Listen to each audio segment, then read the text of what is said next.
you have one, raise your hand and we'll come to you. If you're all ready, go to Sam from Mikel. Hi Sam. What do you make of the game? Is that a bit of a relief now just to get that second place Champions League sorted? Yes, that's what we wanted to achieve today. We had a few objectives: finishing second, finishing the Champions League spots, and as well finishing the season in front of our people in the right manner with the right results. And those two things have been achieved. Well, obviously for the players and you need a break this summer, but for the rest of the club, what needs to be done now? Well, first of all, we have one more game to play, and to finish it in the right way, and winning in Southampton is going to be really important again. And then go on holidays, time to reset first, bring the temperature down a little bit. It's been a long season, and start to think and reflect in everything that we have planned is the right one. And start to make some steps, some action, and come back here fresh on day one, ready to go again. John, Mira? Hi. On the pitch, to the supporters after the game, you seemed very emotional. It was a very powerful message that you gave there. Can you talk about your sort of, I don't know, emotions and what you've gone through this season, and maybe the sense of disappointment, but also optimism? It was emotional because the way I feel, and it's great. We had a dream. I said it out there. So it was to deliver a big trophy this season for our people, and because I think that the team deserves it as well in the journey that we've been together the last 3-4 years. We haven't achieved that, and there's a lot of factors and a lot of situations that we've been through for the last 9.5 months for that not happening. But make sure that we still value a lot of the incredible things this club is doing, the team is doing, the players are doing, the way we are competing, and the consistency that we are showing. Because if we are not able to see that, that's a really dangerous thing to do. Just expecting just something and playing. If we don't, that's a really dangerous thing. And I know they don't want us there where we are now, knocking on the door every year, and make sure that we can see clarity. We stay very disciplined and very clear and ambitious with what we want to do in the summer. So what would be your overall thought and reflection upon the season when you consider that? When you talk about we must, as you did out there, we mustn't be blurred in our vision. I would leave that for the summer. I've done it in the dressing room, and for me it's very clear, but I'm there every day. I know what we've been through for 9.5 months. I know what we've done. I know very well the history of this Premier League, and the teams that they've been not in 30% of the situation that we've been in, they have collapsed, completely collapsed, and we haven't. And I really value that, because that shows that we have built something that is very sustainable and consistent, regardless some people doesn't like to see it. Simon, standard? Mikel, we heard from Josh before the game in the programme talking about the plan to invest this summer and win those major trophies. Do you feel going into that window you've got the backing from the owners that you need? Yeah, but that's not something new. I think they always back the team, the club in the best possible way, and it's not going to be different in the summer. We have to be very smart with the decisions that we take.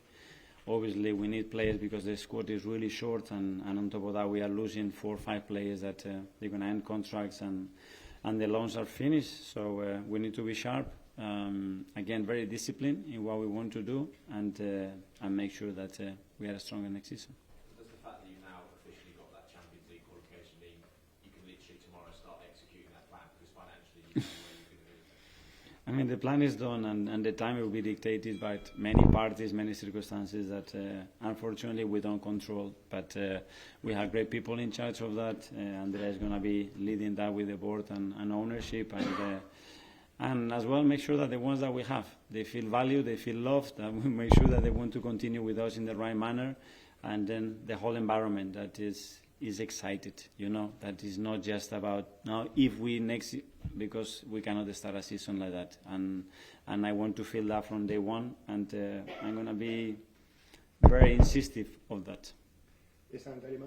Of course, injuries have been a massive part of your season this time around. So you said on TV about injuries at other teams, and there's teams that finished 16th and 17th. But not this season, and in previous seasons, in the history, and 8th and 5th, missing 1 or 2 players only. Yeah.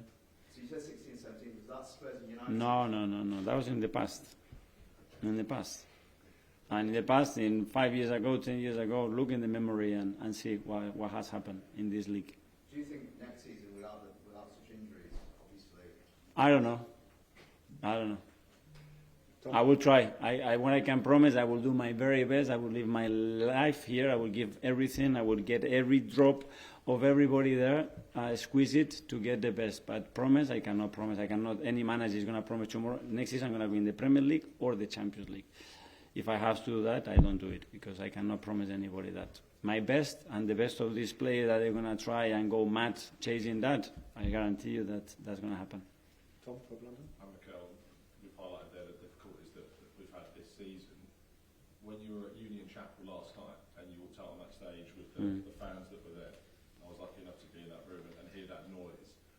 Do you get the sense that those fans that were there so close do get the sense and have that belief that we will go again, or they will go again next season and be able to do it? Yeah, it was a really special evening. I was very lucky to be there as well, and yeah, I do feel it, and we don't take it for granted, and we want to sustain that and give them joy, and then that they can feel proud about this football team, the individuals, the values that we have as a football club, and how we represent it, and then win. And if we can achieve all of that in once, then great. Okay, James, yes, mate. Kieran, you talked about feeling the love from day one. Have you sort of felt the need to maybe stress a bit of patience, get that message about patience, and not get frustrated by finishing second, but keeping everybody on board and look at how far you come and look at that? I don't know, but I think it's now we finished second for the third season. In the last 3 seasons, there is one team that has been better than us in total points, which is Manchester City, which is the best team in the history of this league by a mile. And we are there. And Liverpool has a trophy, we don't have a trophy. We are in the Champions League semi-final for the last 16 years. And we are unsatisfied and upset. And it's not good enough. Great. Let's go for the next thing. But I think we're in the right trajectory, hopefully. Okay, last couple. Phil from PA. Yeah, and just sort of following on from that, do you feel that the fans are still 100% behind you and this group of players? That's what I feel, but I don't know. The ones that I see every day in the street, the ones that they contact me, the ones that I see there, I would say that 100%. But they want more because we have set expectations, and they've seen the team that is capable against any opposition to compete against them. So we need to believe that we're going to do it together. Okay, finally, Nick from Haters. Michael, talking of injuries, you made 3 sort of significant substitutions with high habits coming on, Kieran, Tierney and Jorginho. Just a word on those players and your thoughts in those. Well, the first one because of an injury of Willian. I think he felt something in his hamstring in the first half, unfortunately, so we had to make the substitution. And with the other 2, yeah, Kai, I mean, he's been incredibly fast in his recovery. I think the doctors were a bit easy too early, but he's been pushing it, and he thought he could help the team. And with Kieran as well, you know, he had a very special circumstances, the way he had to come back and settle in the team again after 4 months out. And he's been really good with the group, and he has contributed in every possible way to help us, and very grateful for that. And quite emotional for them as well, because possibly their last games. Yeah. Here.